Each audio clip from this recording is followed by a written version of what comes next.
한번 옆에 분한테 이야기 이렇게 합시다. 성탄이 기적입니다. 메리 크리스마스. 뭐 성탄이 가까웠습니다. 그래서 성탄이 기적이고요. 또 우리에게 성탄. 그런데 성탄 기사를 보니까 그 성탄에 관련해서 기적이 굉장히 많더라고요. 처음에 나타나는 뭐 기적 가운데 하나가 동방박사라고 불리우는 점성술사들.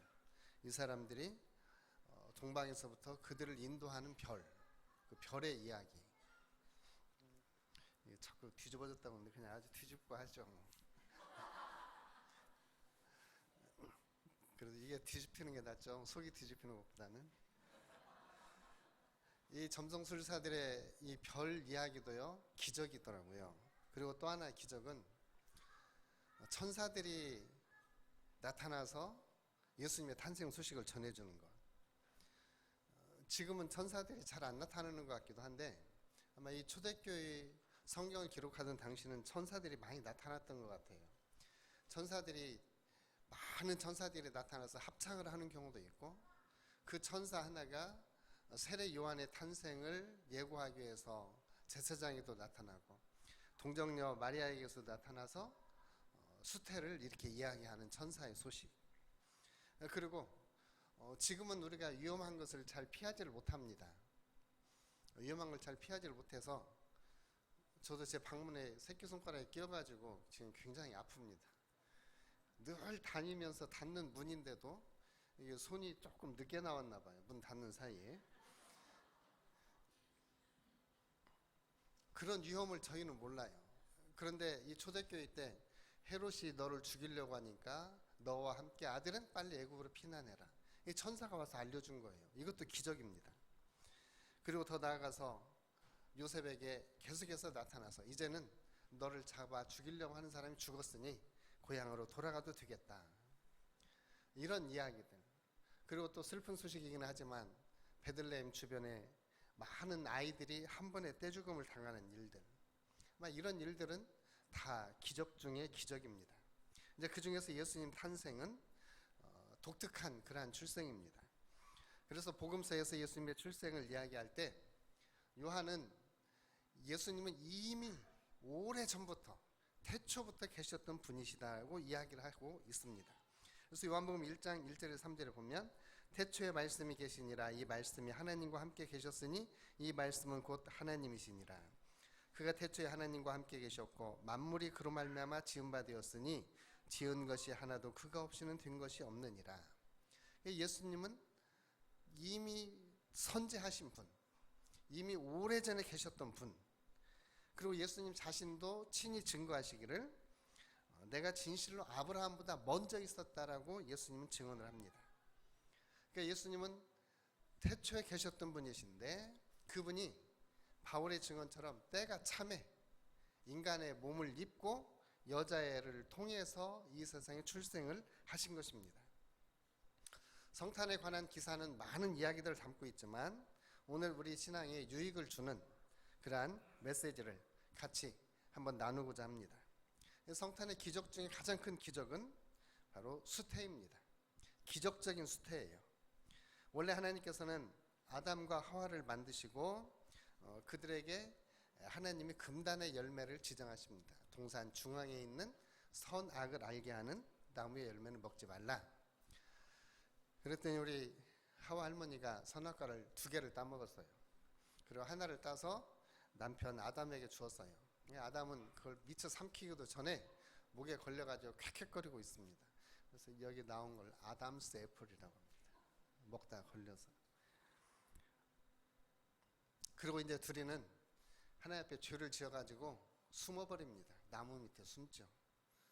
나무 밑에 숨어가지고 하나님 우리 못 찾지, 우리 없지 이렇게 하고 있을 때 하나님께서 그들을 찾아오십니다.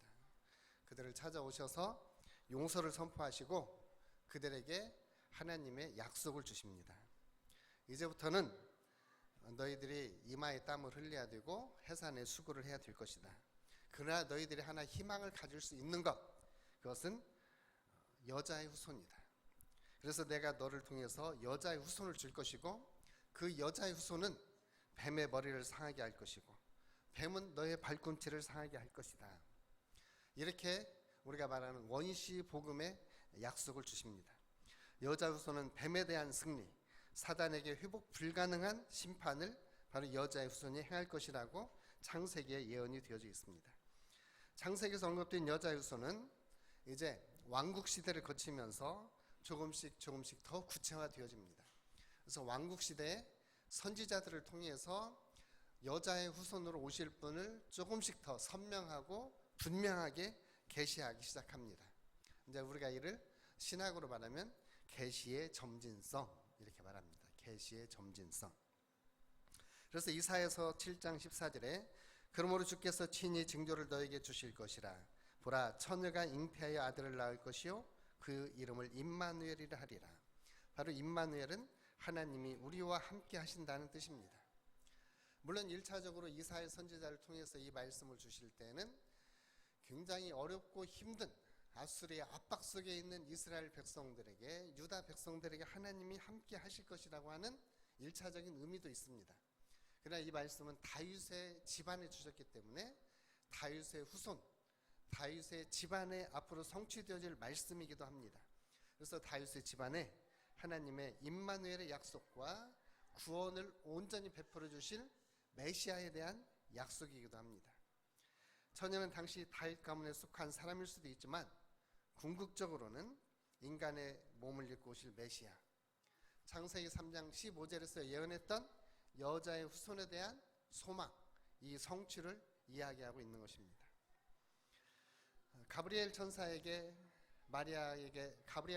마리아에게 나타나서 하나님의 은혜와 평안을 전합니다. 그러니까 천사가 나타나서 은혜 받은 자여 이렇게 이야기하면은 이 인사가 굉장히 부담스러운 인사가 되는가 봐요. 그래서 마리아는 그 인사에 대해서 그냥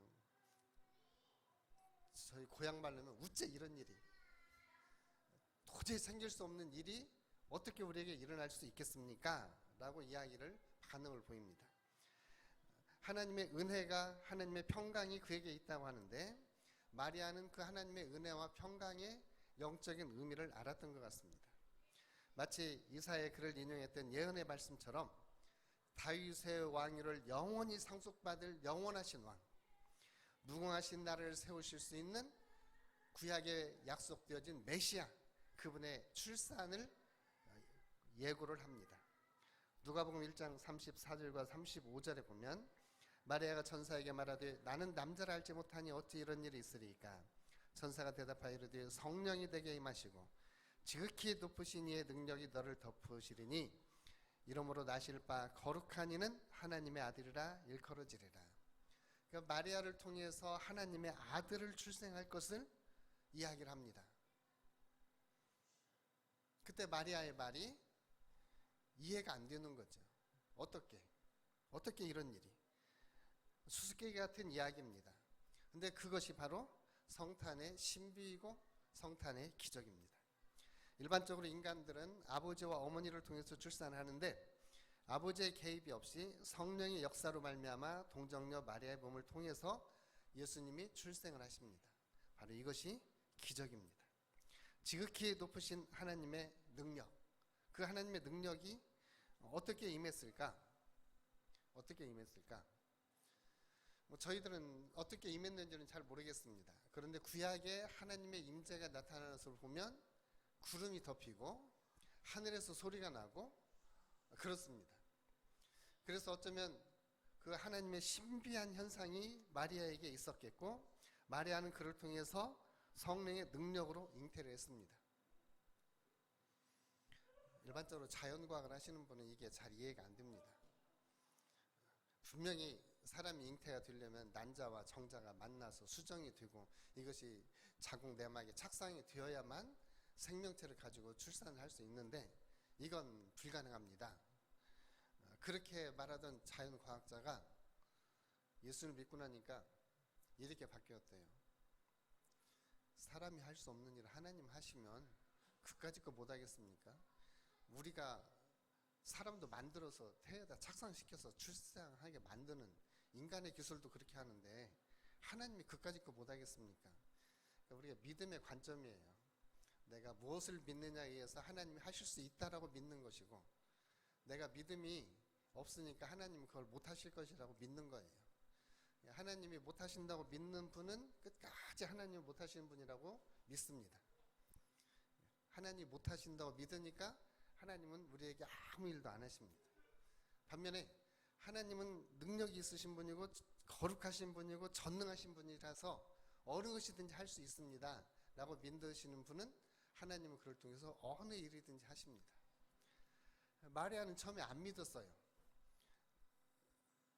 그래서 제가 꿈을 꿨습니다. 그 꿈을 꿨는데 이 성경의 꿈을 꿨어요. 이날 천사가 내가 출생한 이래로 오늘같이 힘든 날이 없다.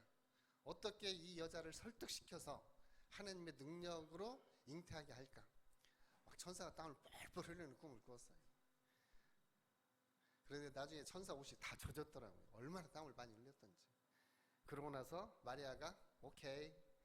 이러니까 천사가 다행히 너무 땀 닦더라고요. 상상입니다. 이 마리아를 이해시키는데 천사는 굉장히 힘들게 이해를 시켰어요.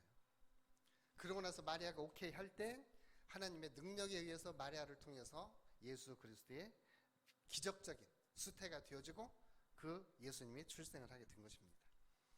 예수님이 기적으로 잉태되었다고 하는 것은, 인간의 개입 없이 예수님이 탄생하셨다고 하는 것은 인간의 죄가 더 이상 유전되지 않았다라는 거예요.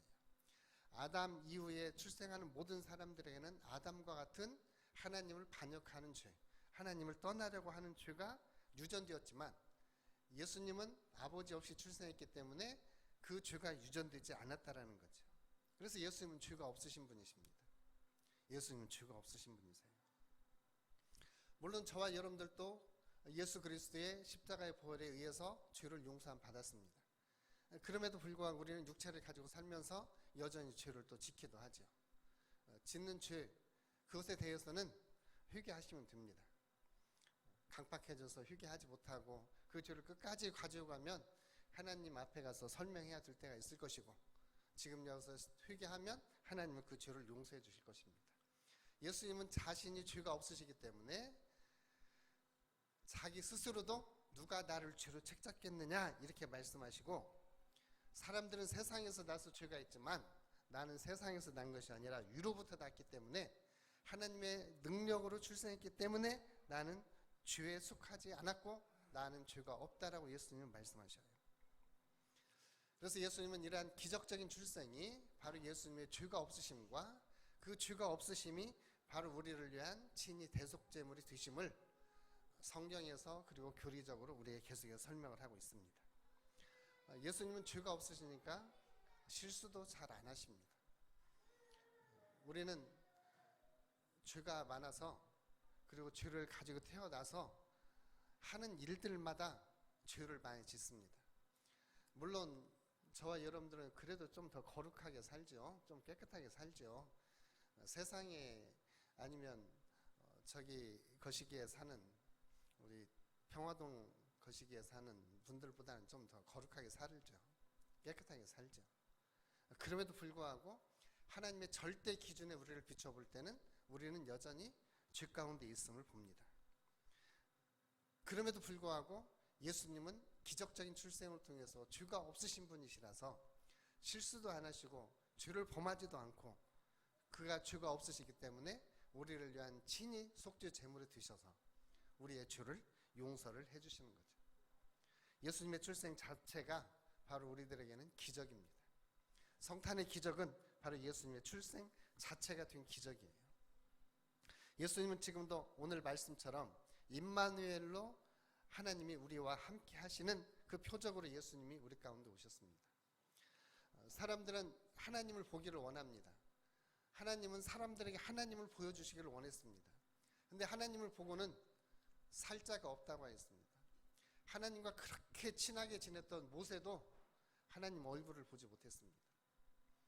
그래서 하나님께서는 하나님을 세상 속에 보여줘야 되겠다 해서 그 하나님의 모습을 우리들에게 보여주시기 위해서 예수님을 육체를 입고 마치 사람의 모양으로 우리 가운데 보내주셨어요.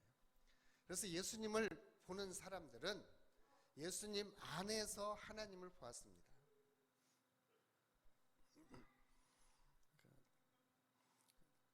제가 저희 아버지를 별로 안 닮은 것 같거든요.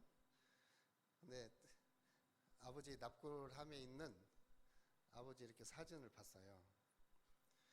그리고 제 사진하고 이렇게 옆에다가 비교해 보니까 60살 된 아버지의 모습과 60살 된 그 아들의 모습을 보니까 빼다 박았더라고요. 그래서 제가 아버지 무덤 앞에서 깨달은 진리가 하나 있습니다. 나를 본 자는 아버지를 보았다. 예수님을 본 자는 바로 하나님 아버지를 봐요. 예수님은 살아계신 하나님이시고 예수님은 하나님을 우리 가운데 보여주신 분이세요. 예수님은 하나님이시지만 인간의 몸을 입고 이 땅에 오신 분이세요. 예수님은 또한 완전한 하나님이시지만 완전한 또 사람이세요. 우리가 이걸 이제 교리적으로는 예수님의 이성 일인격, 예수님은 신성과 인성을 가지셨지만 하나님의 인격만을 가지셨다. 그래서 예수님의 이성 일인격을 이야기를 합니다. 우리는 예수님께서 완전한 성육신, 완전한 하나님이 완전한 인간의 몸을 입고 우리 가운데 오셔서 하나님을 보여주십니다. 그리고 또한 그분은 하나님을 통해서 우리 가운데 하나님이 하실 일을 예수님을 통해서 하나님은 일을 하십니다. 예수님은 우리 가까이 계시면서 하나님을 우리들에게 보여줍니다. 예수님 우리 가까이 계시면서 우리의 영혼 속에 갈급함을 주십니다. 그리고 우리의 영혼의 그 갈급함을 가지고 우리로 하여금 하나님을 찾게 하십니다. 그 하나님을 찾는 자들에게 예수님은 오셔서 예수님 당신을 보여주시면서 나를 본 자는 아버지를 보았다라고 이야기를 합니다. 오늘 우리의 영혼 속에 예수님이 오셔서 우리에게 정말 소금의 역할이 되어주시기를 주님으로 축복합니다. 소금을 안 드셔보신 분은 잘 모르겠지만 소금을 먹으면 굉장히 물이 킵니다. 그러면 물을 마셔야만 이 갈증이 없어집니다.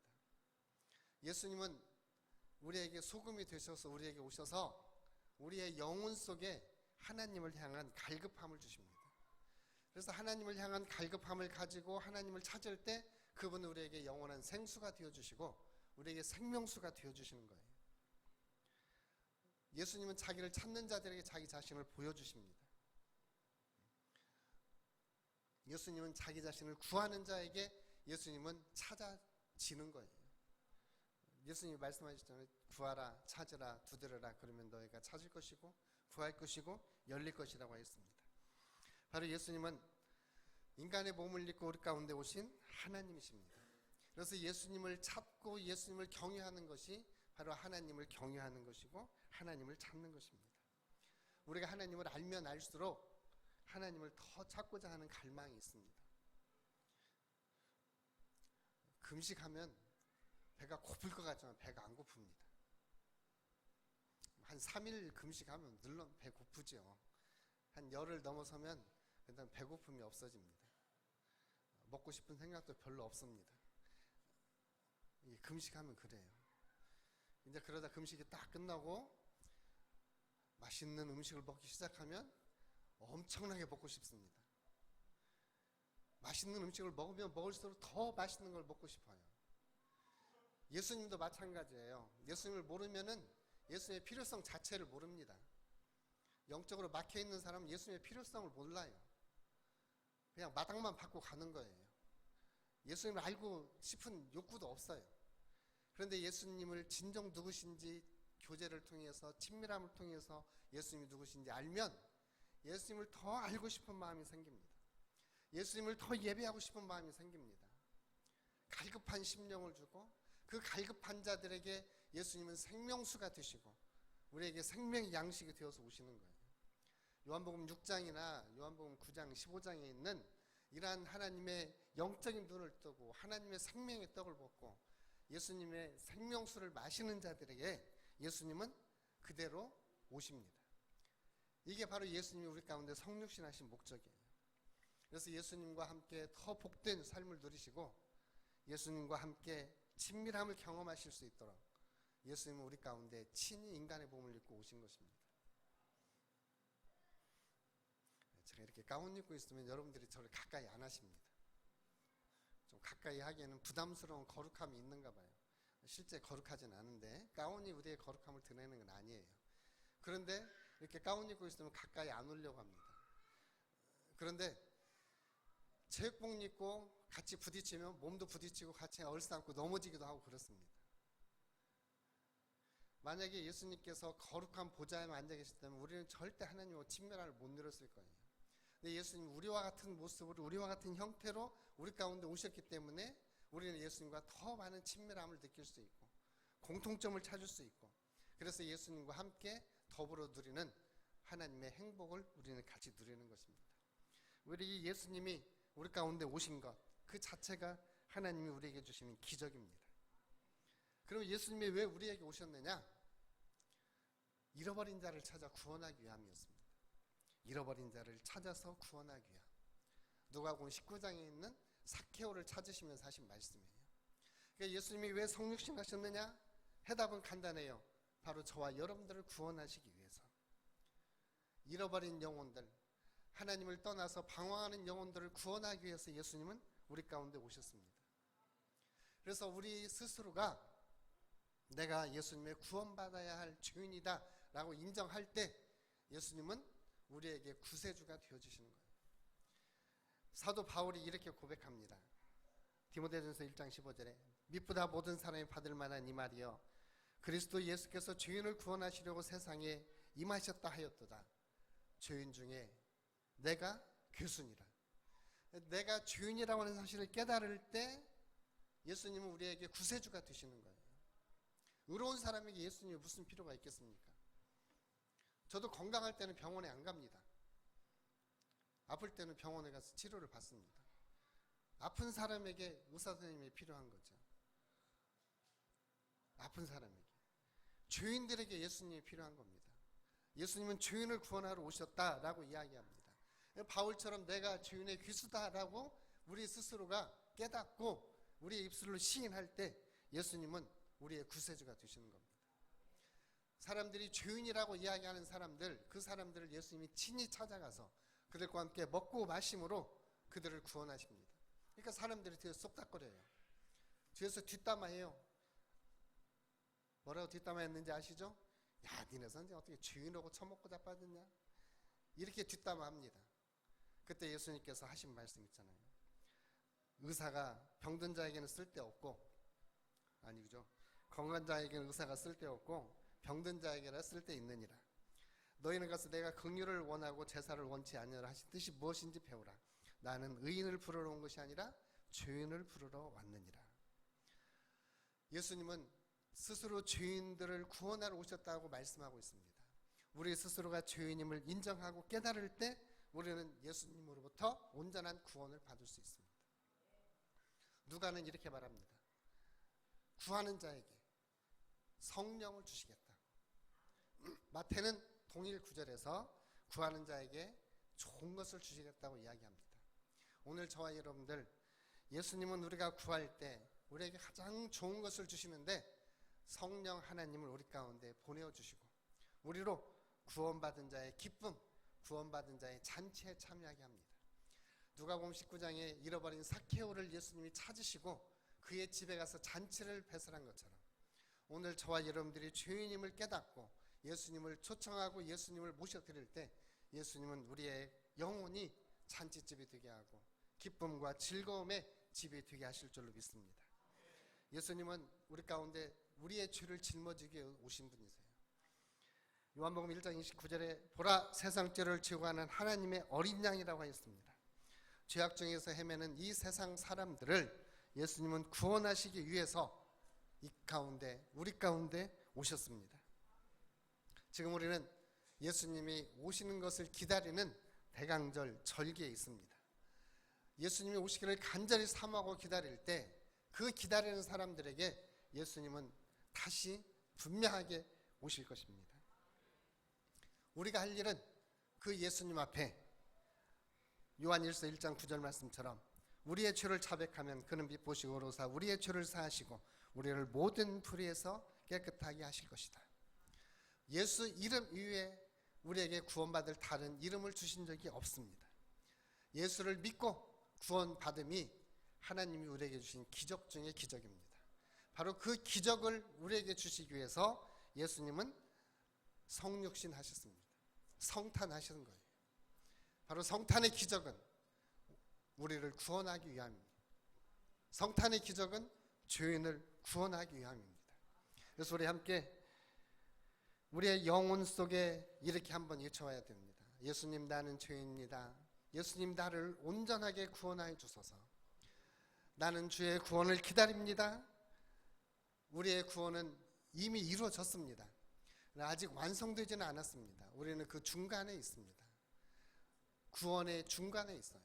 그래서 완성된 구원을 향해서, 표대 되신 예수님을 향해서 우리는 나가는 것입니다. 그래서 우리는 영혼 속에서 이렇게 외칩니다. 성탄의 그리스도가 나의 구세주시고 나의 주인이십니다. 그래서 우리는 다시 한번 외칩니다. 예수님이 오신 성탄이 내 삶의 기적입니다. 그리고 그 예수님을 구세주로 믿는 것이 나에게 기적입니다. 오늘 이 성탄의 기적이 우리 모두에게 함께 하시기를 주님의 이름으로 축복합니다. 기도하겠습니다. 사랑의 하나님, 자비하신 아버지, 우리에게 성탄의 기적을 더하시고 우리의 영혼의 갈급함을 더하시고 우리의 영혼 속에 예수 그리스도와 함께하는 임마누엘의 풍성함을 더하여 주옵소서. 예수님의 이름으로 감사하고 기도하옵나이다.